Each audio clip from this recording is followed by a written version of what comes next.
Continue on to listen to this sad tale. You can't say I didn't warn you.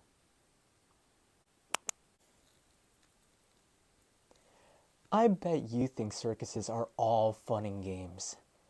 I bet you think that all the circus freaks are people like you and me who are having just as much fun performing as you are watching. I bet you think those freaks have always been like that. Deformed and different, that is. You think that clown with two heads was born like that? You think the singer with the goat legs got the animal parts because she was born without actual legs? You think the normal looking guy with the hair of the midnight sky is just another performer who ran away from home? But you don't care. You don't give a second thought to what the freaks are actually like. What the freaks did to make them join the circus? I'll bet you anything that you don't know the pain and suffering they go through. You haven't heard their screams and cries in the night. You haven't heard them begging to take their life away. You haven't smelled the stench of rotting flesh. You don't know anything, not a single thing. But that's what I'm going to tell you. If you don't want to know the truth or you're not strong enough to know, turn back now. Let's start with how those freaks joined. But joined isn't the proper term now, is it? Now, when every single freak was perfectly human and got kidnapped as kids who wanted to go see the circus themselves. That's right, kidnapped. Stolen off the streets against their unheard screams, cries, and pleas for help. They're kicking, they're hitting, doing everything they could to get away, only to end up failing hopelessly and becoming guinea pigs. Before the circus, there was a foster child with dark blue hair that had finally found a home with a mother who loved him. Sure, he may have been poor. Sure, he may have had a rough life. Sure, he could have passed if left on the streets anyways. But that darn circus ruined all his chances and opportunities at living life. At living like an actual person rather than some bloodthirsty animal. But no, of course, they had to take him. They had to take him at the age of 9. He was just a child when they injected him with all those things. And do you know what those things did to him? Do you? They turned him insane. Literally, he lost his mind. He became a legitimate cannibal. He would have happily eaten another human being. A human being. And you know what? He liked it all. He liked the taste you could get only from human flesh. Actually, he preferred everything to be cold, raw, and human. He enjoyed feeling the blood swirl in his mouth and dribble down his chin. Now, isn't that just a lovely image? And do you know why that little boy was chosen to be experimented on? Why he, a poor little boy who had almost passed away on the streets, had been chosen? Why, it was because he was a child who had yet to fill his life with good memories, rather than thoughts of meat, blood, and more meat. Now you have a taste of what I'm explaining. Now you know at least a small portion of the horrors. So I'll ask again, would you like to turn back? Because I'm about to continue. There once was a little singer with the hair of pale turquoise. That girl came from a loving family with a loving mother, father, and 2 little brothers whom she always played with. The girl's family was considered rich among many, and perhaps it was the girl's extravagant clothing made of the finest materials that attracted the ringmaster. Or perhaps the master heard her sing a joyful tune while going into the tent? Maybe it was her hair that felt like silk, or her face which was picture perfect? No, no, none of that was it. Not even close.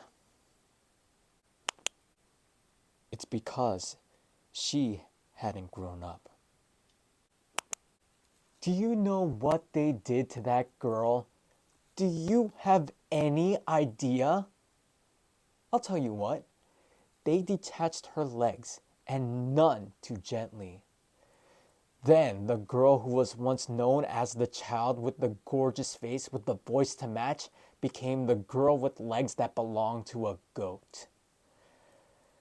Do you have any idea how hard it is to live in such a deformed state with legs that aren't even human? Because I know I can't even dream of how difficult that was. Just trying to imagine the suffering and horror that was brought to the diva who cried herself to sleep every night makes me hurt inside and want to cry as well. The pain would be so unbearable. I'm surprised you made it this far. You must have a heart that is strong. But I'll tell you again, you can turn back. Because I can assure you, things won't be getting any better anytime soon. That clown with two heads, before becoming a circus freak, do you know what it was? Do you? Of course not. No one does. Not a single soul. Until now.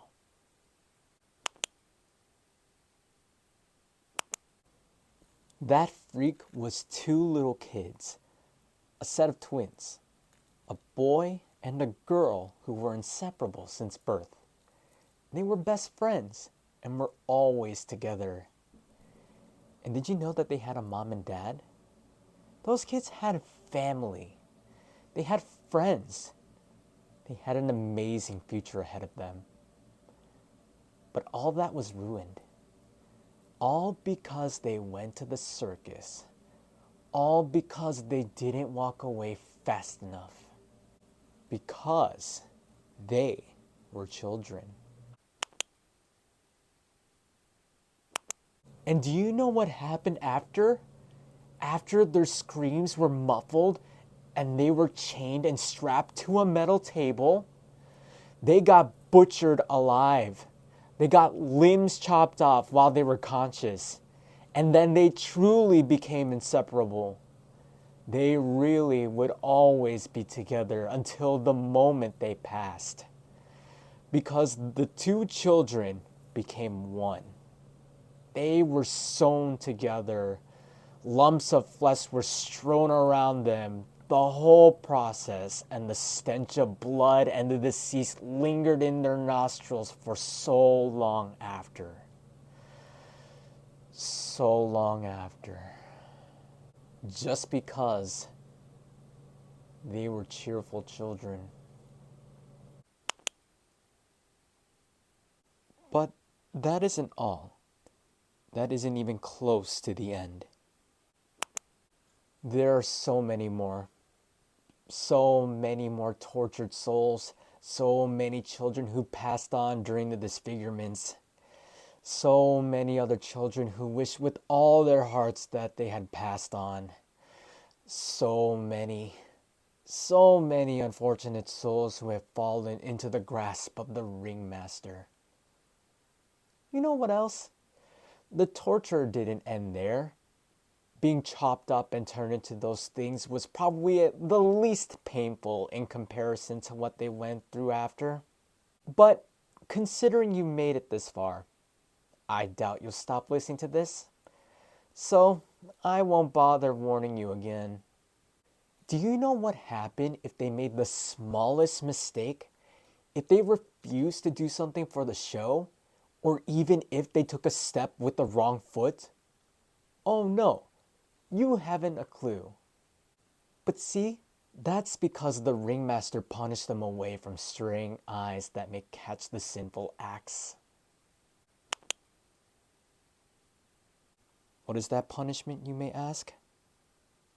Acid. Yes, you heard that right. Acid. Take the smallest misstep while under the ringmaster's power, and you have that burning acid poured on your bare body. Every last drop. You think that's bad? It gets worse. Not by much, but it does get worse. I know. It's hard to believe.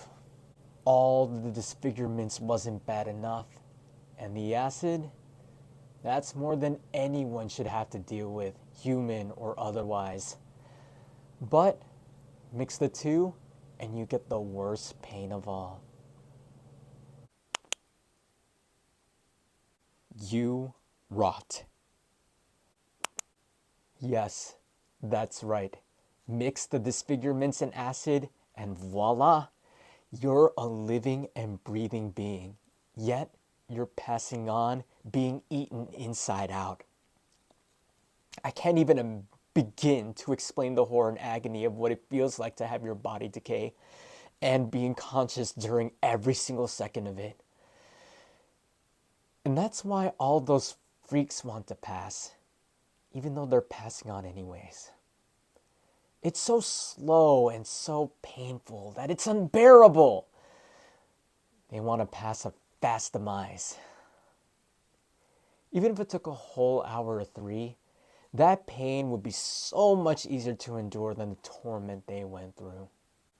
But they don't try to end themselves.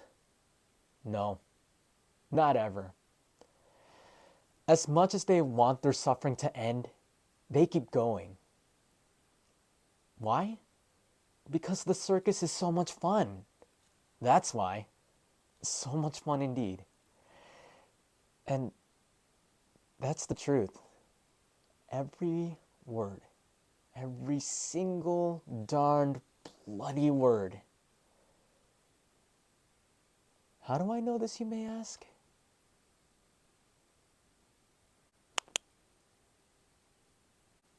Because I am the ringmaster.